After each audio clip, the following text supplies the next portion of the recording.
สวัสดีครับวันนี้จะพามาซ่อมเตารีดของยี่ห้อฟิลิปนะครับอาการเสียที่ลูกค้าแจ้งนะครับก็คือไอน้ำไม่ออกนะครับเครื่องเปิดติดปกตินะครับเดี๋ยวผมจะพาเทสเครื่องดูก่อนนะครับทำการเปิดสวิตช์ที่ตัวเครื่องนะครับได้ยินเสียงวาล์วน้ำรีเซ็ตนะครับ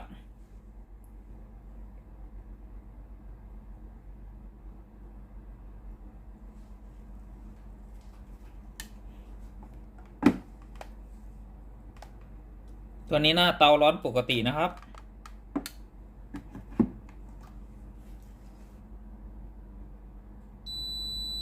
ตอนนี้เครื่องพร้อมใช้งานแล้วนะครับเดี๋ยวผมลองกดปุ่มจ่ายน้ำดูก่อนนะครับผมกดปุ่มจ่ายไอ้น้ำแล้วนะครับได้ยินเสียงวาล์วน้ำทำงานปกตินะครับเสียงอิเล็กโทรวาล์วนะครับดังแจ๊กๆนะครับแต่ไอ้น้ำไม่ออกนะครับ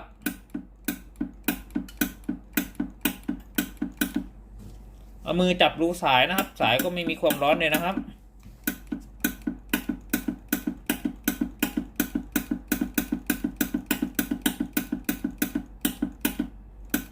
อาการตามที่ลูกค้าแจ้งนะครับก็คือไอ้น้ำไม่ออกนะครับเดี๋ยวผมพาเทสเพื่อการตรวจซ่อมนะครับทิ้งเครื่องไว้ก่อนนะครับประมาณ 2-3 ชั่วโมงนะครับก่อนทำการเทสเพื่อซ่อมนะครับหลังจากที่เราทิ้งเครื่องไว้ 2-3 ชั่วโมงนะครับเดี๋ยวเราจะทำการเปิดในส่วนของตัวปุ่มตรงหม้อต้มนะครับ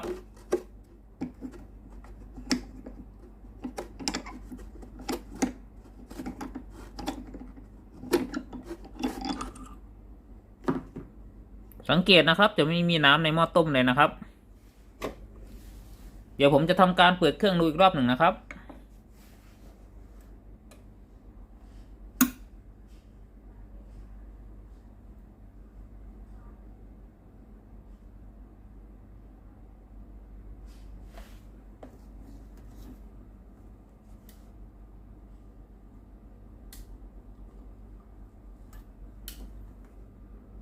ตัวนี้นะครับตัวหม้อต้มไม่ร้อนเนี่ยนะครับปกติถ้าหม้อต้มร้อนนะครับจะมีควันเหมือนไอ้น้ำออกมาเนี่ยนะครับตัวนี้หม้อต้มไม่ร้อนเนี่ยนะครับ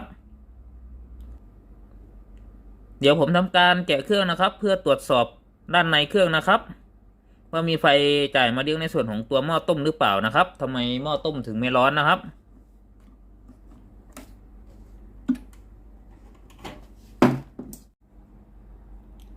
ผมจะพาแกะในส่วนของตัวเครื่องนะครับ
มีน็อตทั้งหมด8ตัวนะครับ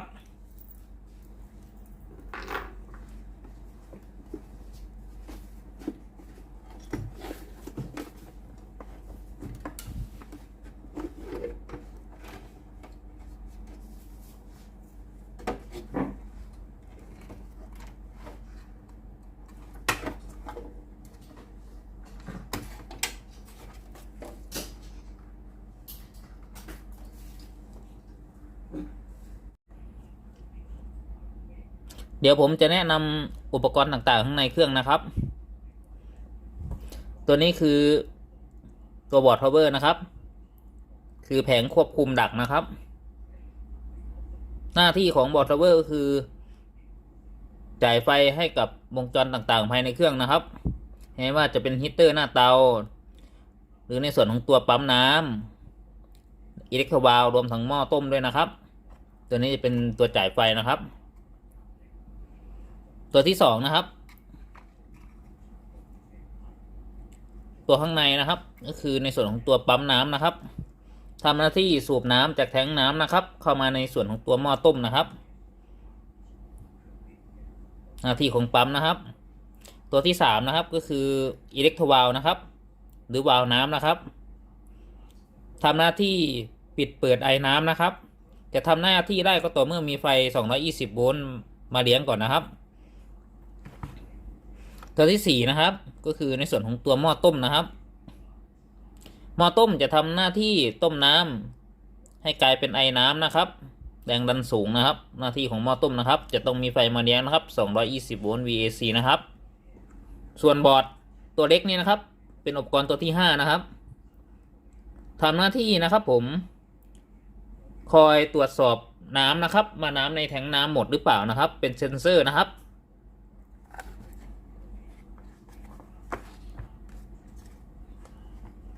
ส่วนตัวนี้คือวาล์วเซฟตี้นะครับ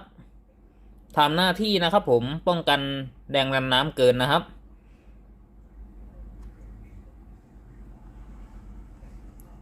อุปกรณ์คร่าวๆภายในตัวเครื่องก็มีแค่นี้นะครับ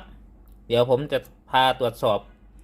ว่าในส่วนของตัวบอร์ดพาวเวอร์นะครับสามารถจ่ายไฟมาเลี้ยงในส่วนของตัวหม้อต้มได้หรือเปล่านะครับทำไมหม้อต้มถึงไม่ร้อนนะครับเดี๋ยวผมจะพาถอดในส่วนของตัวแผงปุ่มเปิดก่อนนะครับตรงนี้นะครับเพื่อให้ง่ายแก่การวัดไฟนะครับ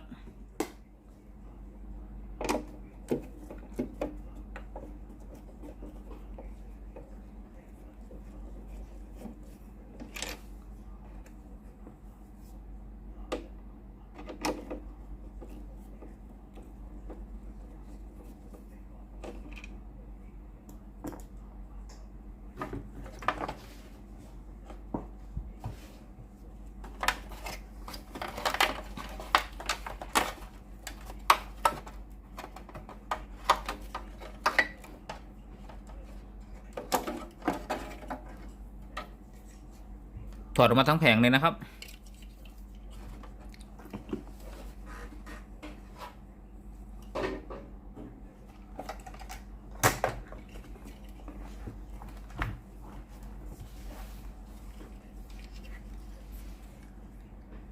เสียบสายนะครับของสวิตช์เปิดเครื่องนะครับเดี๋ยวทำการถอดน็อตนะครับ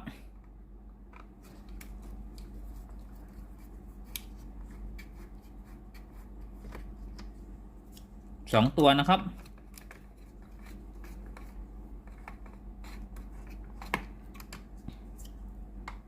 น็อตด้านหน้าเลยนะครับ2ตัว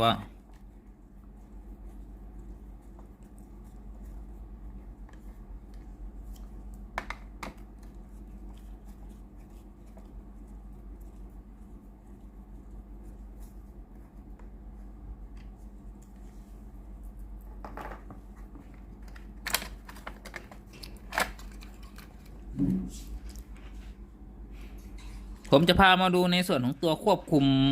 ในส่วนของตัวหม้อต้มและหน้าเตานะครับตัวดีเลย์ตัวใหญ่นะครับตัวนี้จะควบคุมการทำงานจ่ายไฟไปเลี้ยงในส่วนของตัวหม้อต้มนะครับเพื่อให้เกิดความร้อนนะครับส่วนดีเลย์ตัวเล็กนะครับจะทำหน้าที่ควบคุมความร้อนที่หน้าเตานะครับจ่ายไฟไปเลี้ยงในส่วนของตัวหน้าเตานะครับ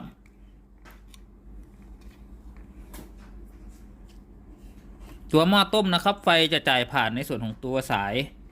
สีน้ำตาลตัวเส้นนี้นะครับและสายสีน้ำเงินของตัวเส้นนี้นะครับเวลาเราวัดไฟนะครับจะวัดสายสีน้ำตาลและสายสีน้ำเงินคู่กันนะครับไฟไปเลี้ยงในส่วนของตัวหม้อต้มนะครับส่วนไฟไปเลี้ยงในส่วนของตัวหน้าเตานะครับถ้าหน้าเตาไม่ร้อนนะครับเราจะวัดในส่วนของตัวสายน้ำเงินนะครับแล้วก็ในส่วนของตัวสายสีน้ำตาลนะครับว่ามีไฟไปเลี้ยงหรือเปล่านะครับ ตัวนี้หม้อต้มไม่ร้อนนะครับเดี๋ยวผมจะทำการวัดไฟไปเลี้ยงในส่วนของตัวหม้อต้มนะครับ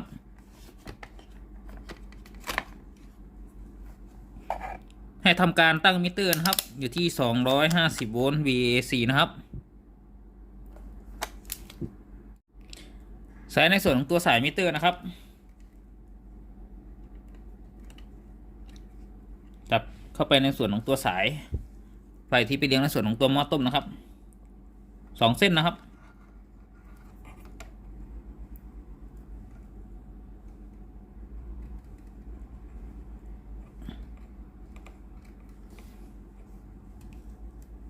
2 เส้นตามภาพนะครับเดี๋ยวทำการเสียบปลั๊กไฟนะครับจากนั้นทำการเปิดสวิตช์ power นะครับที่ปุ่มเปิดนะครับเราจะสังเกตเข็มมิเตอร์นะครับเข็มมิเตอร์ตัวนี้มีไฟไปเลี้ยงในส่วนของตัวหม้อต้มนะครับคือมีไฟ220 โวลต์ VAC นะครับก็แสดงว่าในส่วนของตัวแผงควบคุมนะครับปกตินะครับสามารถจ่ายไฟไปเลี้ยงในส่วนของตัวหม้อต้มได้นะครับถ้าไม่มีไฟจ่าย220 โวลต์ก็ค่อยมาซ่อมในส่วนของตัวแผง power นะครับส่วนตัวนี้เราก็จะไปตรวจสอบในส่วนของตัวหม้อต้มนะครับมีปัญหาหรือเปล่าหรือเทอร์มินอลฟิลนะครับใต้หม้อต้มมีปัญหาหรือเปล่านะครับตัวนี้สเต็ปแรกผ่านไปเลยนะครับบอร์ดปกตินะครับเดี๋ยวเราไปดูในส่วนของตัวหม้อต้มกันนะครับผมจะพาถอดในส่วนของตัวหม้อต้มนะครับเพื่อตรวจสอบนะครับว่าในส่วนของตัวหม้อต้มเสียหรือเปล่านะครับ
น็อตที่ถอดออกมานะครับ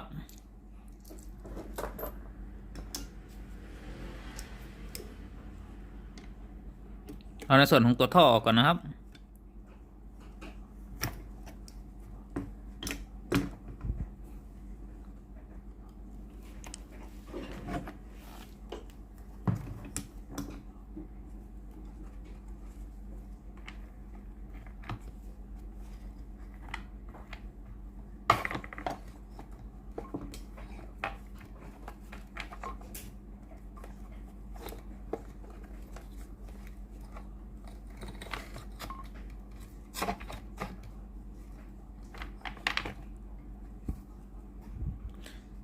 2 ขั้วนี้นะครับคือขั้วในส่วนของตัวฮีตเตอร์ของหม้อต้มนะครับ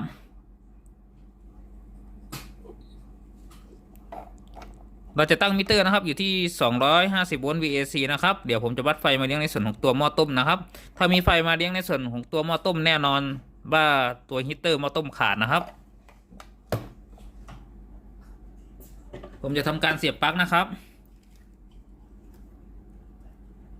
จากนั้นเปิดปุ่ม power นะครับที่ตัวเครื่อง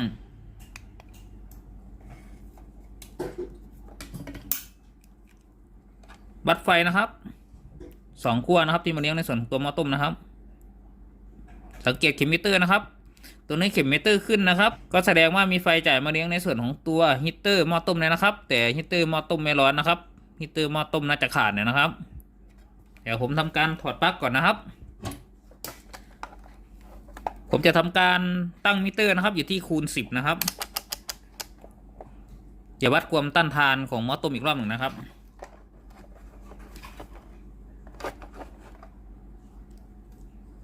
จับ2 ขั้วนะครับ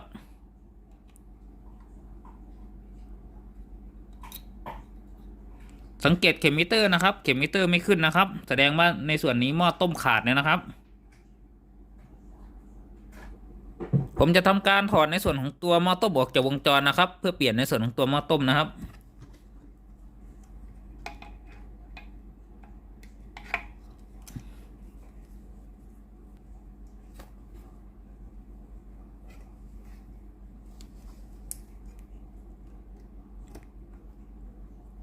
ถอดสายไฟที่มาเลี้ยงในส่วนของตัวอิเล็กโทรวาลนะครับ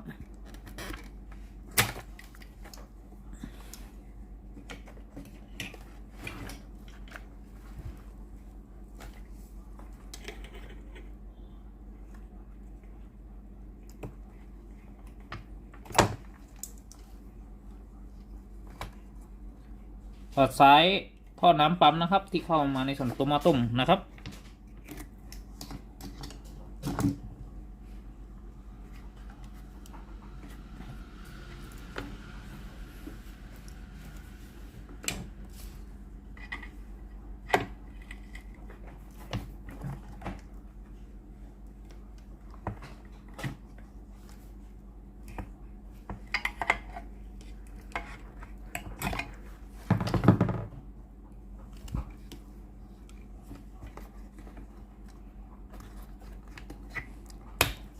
สายเซฟตี้นะครับ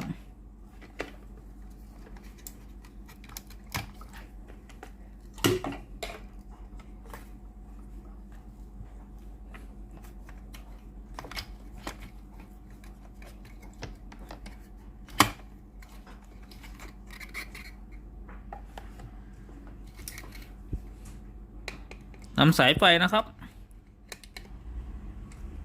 ของหม้อต้มออกจากวงจรนะครับ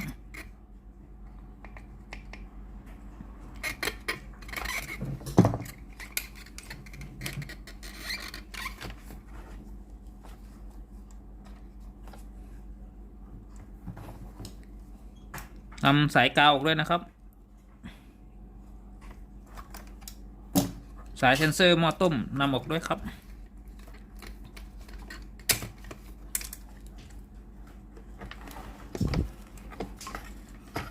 ทำการยกหม้อต้มออกมานะครับตัวนี้คือหม้อต้มนะครับที่เราถอดออกมาจากวงจรนะครับเดี๋ยวผมอธิบายการทำงานแบบคร่าวๆนะครับวงจรแบบคร่าวๆนะครับสายสีน้ำเงินนะครับไฟ220 โวลต์นะครับที่จ่ายมาจากตัวบอร์ดนะครับวิ่งผ่านในส่วนของตัวเทอร์มินอลฟิล1ตัวนะครับ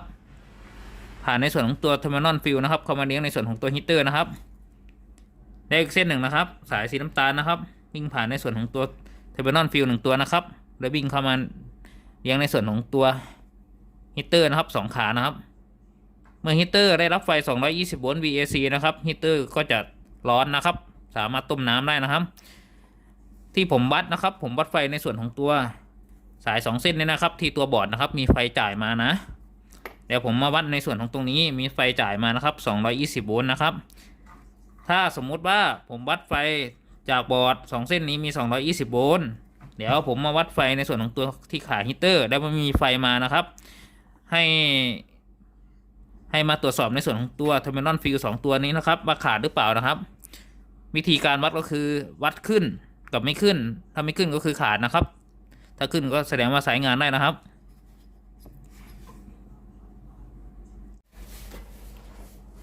อะไรชิ้นนี้นะครับก็คือในส่วนของตัวหม้อต้มนะครับที่ผมสั่งซื้อมาจากบริษัทนะครับ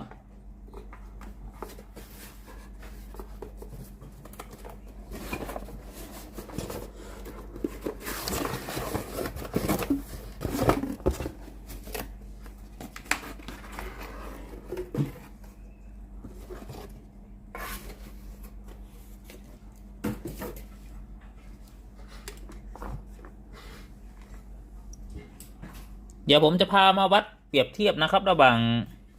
ฮีเตอร์ดีและฮีเตอร์เสียนะครับให้ตั้งมิเตอร์นะครับอยู่ที่คูณ10นะครับผมจะวัดในส่วนของตัวฮีเตอร์ตัวใหม่ก่อนนะครับวัด2 ขั้วนะครับสังเกตเข็มมิเตอร์นะครับเข็มมิเตอร์จะขึ้นนะครับ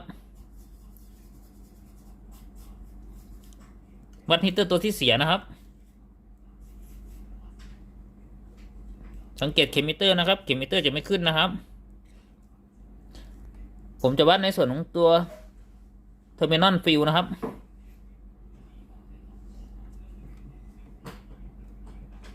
ขึ้นนะครับดีนะครับตัวนี้ก็ขึ้นนะครับเทอร์มินอลฟิลดีนะครับสองตัวนี้นะครับถ้าวัดยังไม่ขึ้นก็แสดงว่าขาดนะครับ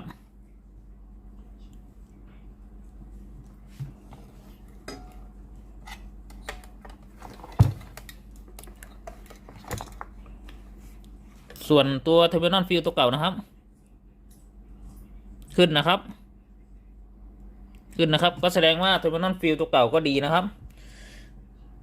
ไม่ดีเฉพาะในส่วนของตัวฮีเตอร์นะครับที่ขาดเดี๋ยวผมจะพาวัดในส่วนของตัว X ทวาล์วนะครับคือวาล์วน้ำตัวนี้นะครับให้ตั้งมิเตอร์นะครับอยู่ที่ 1K นะครับวัด2 ขั้วนะครับวาล์วน้ำดีจะต้องขึ้นนะครับถ้าวาล์วน้ำไม่ดีก็แสดงว่าคอยวาล์วขาดนะครับวัดรั่วลงกาวนะครับตั้งมิเตอร์อยู่ที่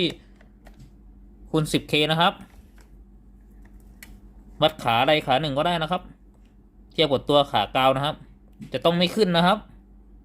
ถ้าขึ้นแสดงว่ารั่วลงกาวนะครับอาการที่ตามมาก็คือไฟดับทั้งบ้านนะครับเวลาใช้งานนะครับ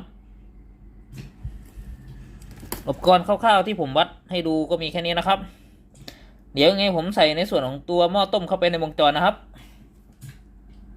เดี๋ยวผมใส่หม้อต้มเข้าไปในวงจรนะครับใส่ในส่วนของตัวลูกยางก่อนนะครับ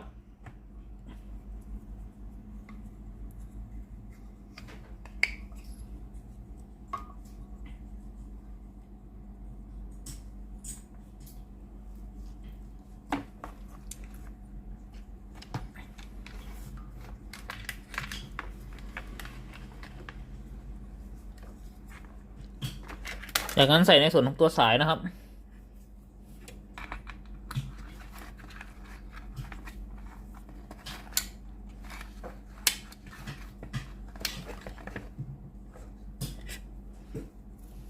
ใส่ในส่วนของตัวสายเซ็นเซอร์ด้วยนะครับมีตัวล็อกสายอยู่ด้านล่างนะครับ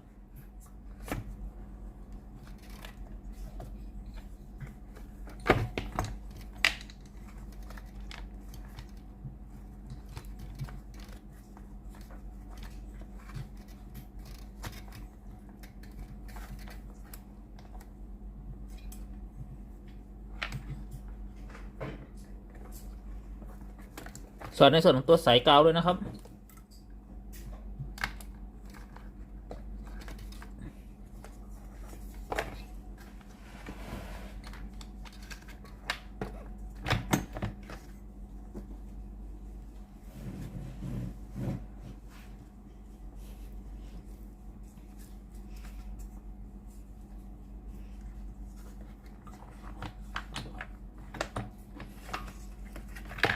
ใส่ยางนะครับ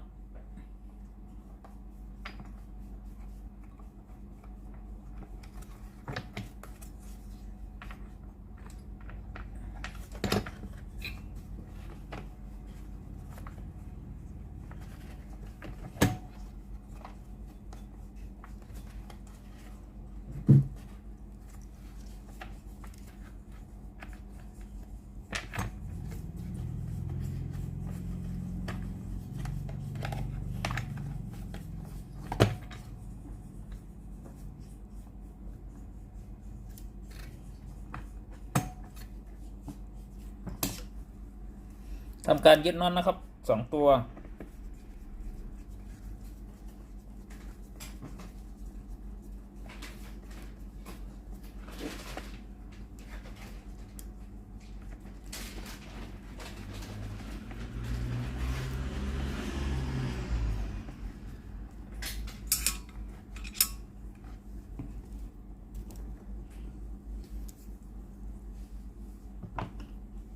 ยึดน็อตในส่วนของตัวฐานหม้อต้มเลยนะครับ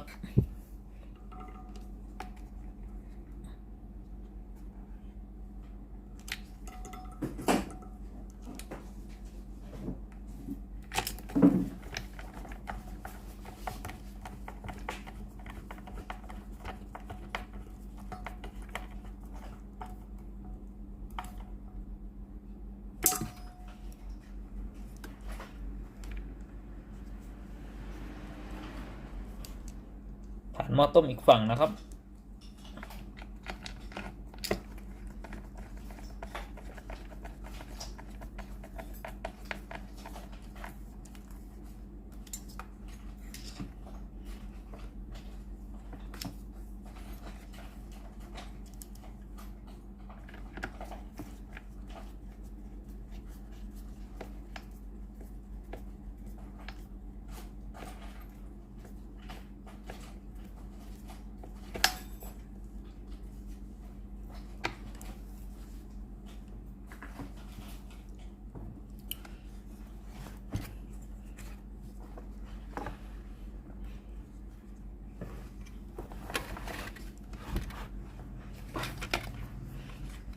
เดี๋ยวทำการจัดสายก่อนนะครับ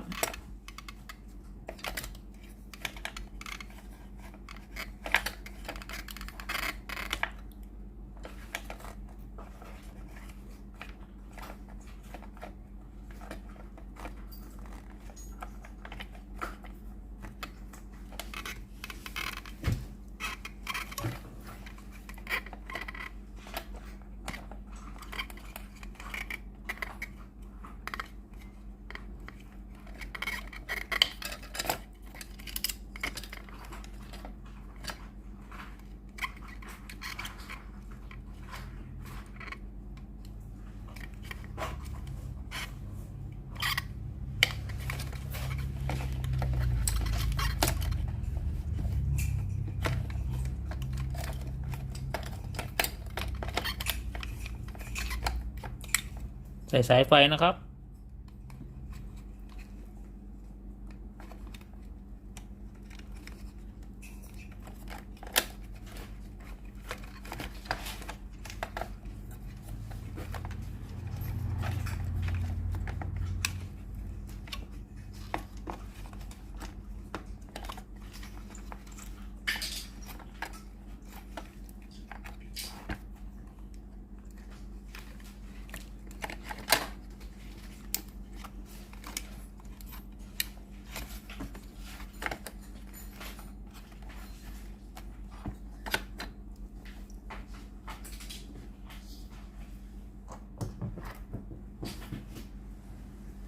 ทำการยึดในส่วนของตัวน็อตนะครับ2 ตัว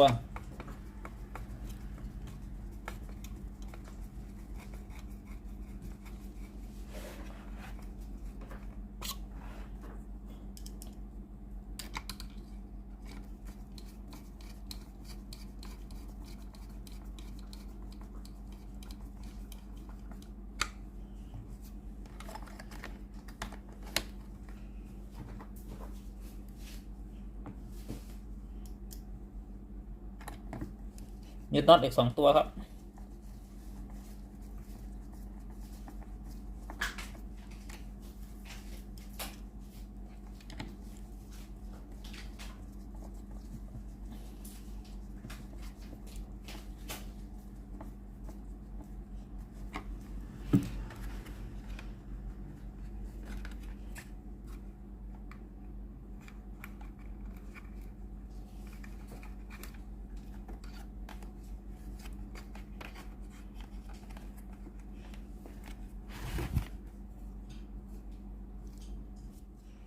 ทำการใส่สายปั๊มน้ำนะครับ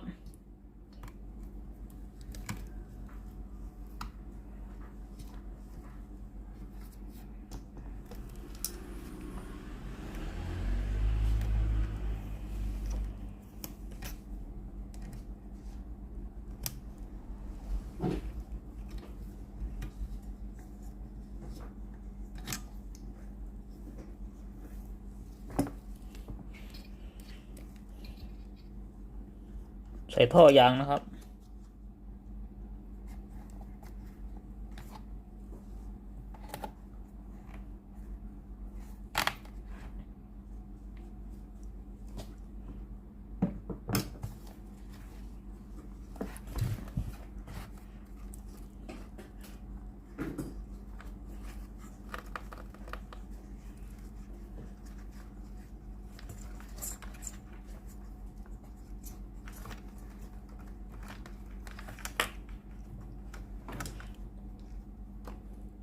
ใส่ในส่วนของตัวเซ็นเซอร์นะครับเซ็นเซอร์หม้อต้ม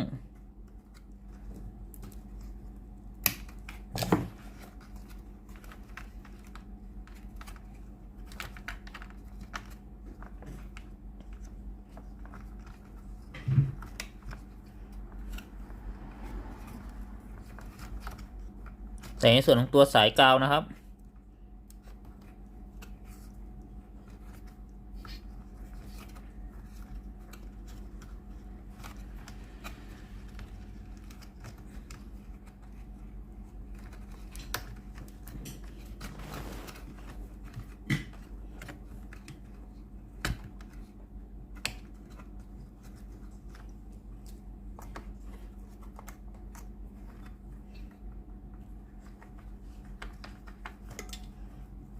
ใส่สายไฟที่มาเลี้ยงในส่วนของตัว Extra Valve นะครับ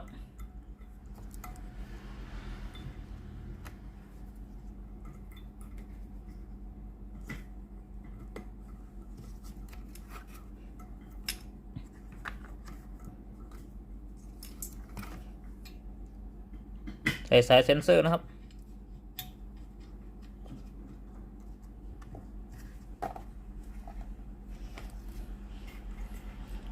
ใส่สายท่อน้ำนะครับ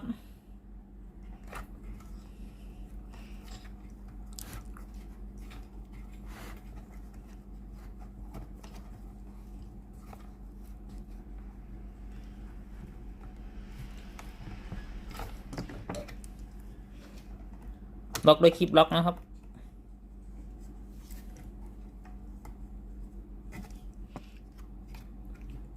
จัดสายอีกรอบหนึ่งนะครับ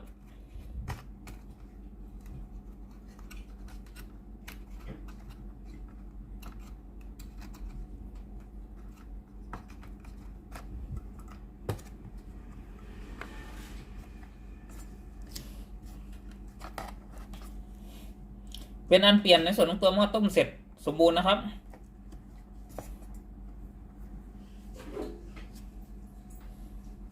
เราจะมาประกอบในส่วนของตัวแผงปุ่มกดนะครับ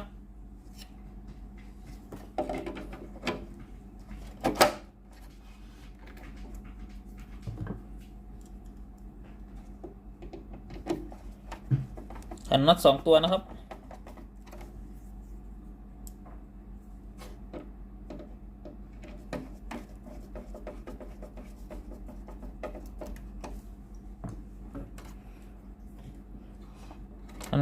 ทำการเก็บสายให้เรียบร้อยครับ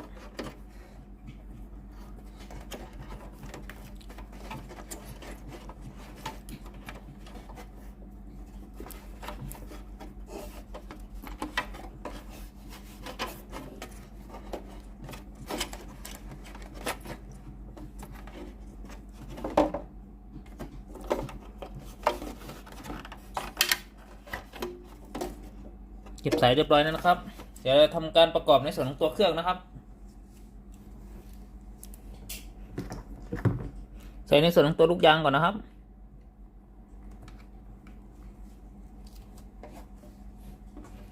ใส่ในส่วนของตัวสายแพรนะครับ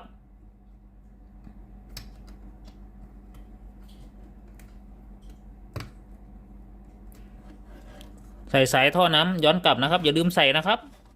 ถ้าลืมใส่ในน้ำรั่วนะครับ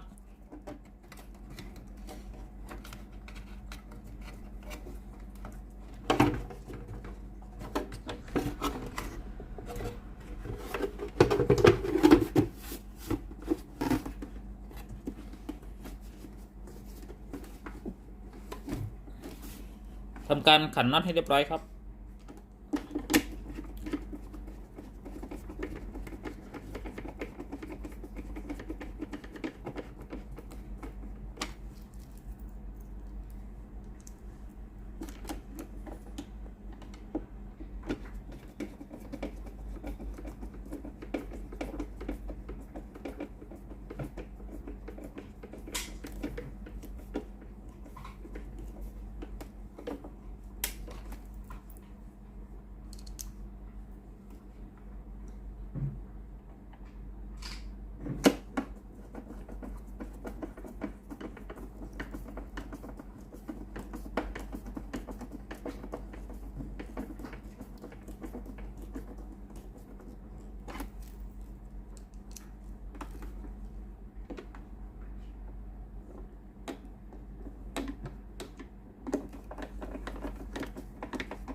เดี๋ยวทำการลองเครื่องอีกรอบหนึ่งครับหลังจากที่ผมประกอบในส่วนของตัวเครื่องเสร็จแล้วนะครับเดี๋ยวเรามาลองเทสดูอีกรอบหนึ่งนะครับว่าถ้าหม้อต้มร้อนจะมีไอน้ำออกตรงนี้หรือเปล่านะครับทำการเปิดเครื่องนะครับ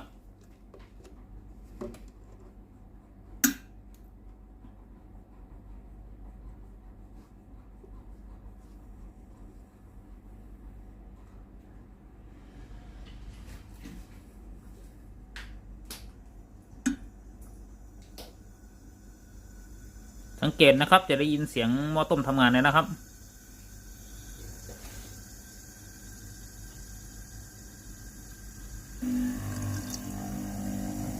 แล้วก็จะได้ยินเสียงปั๊มน้ำทำงานนะครับ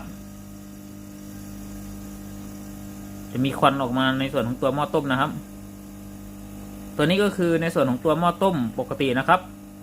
ปั๊มน้ำปกตินะครับสามารถปั๊มน้ำเข้าในส่วนของตัวหม้อต้มได้นะครับ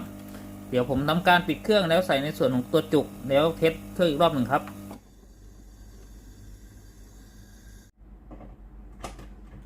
ทำการเปิดเครื่องนะครับ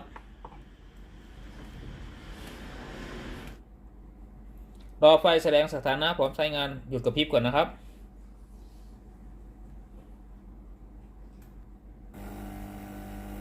จะได้ยินเสียงปั๊มน้ำแล้วนะครับปั๊มน้ำเข้าในส่วนของตัวหม้อต้มนะครับ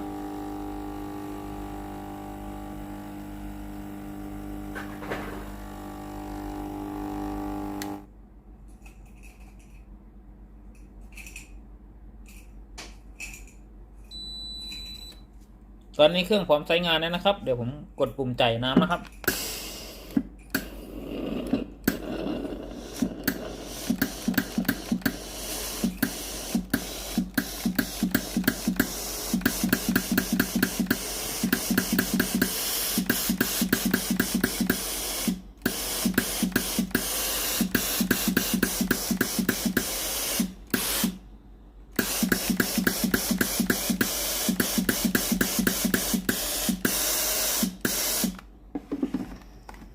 สรุปอาการเสียของเตารีดยี่ห้อฟิลิปนะครับ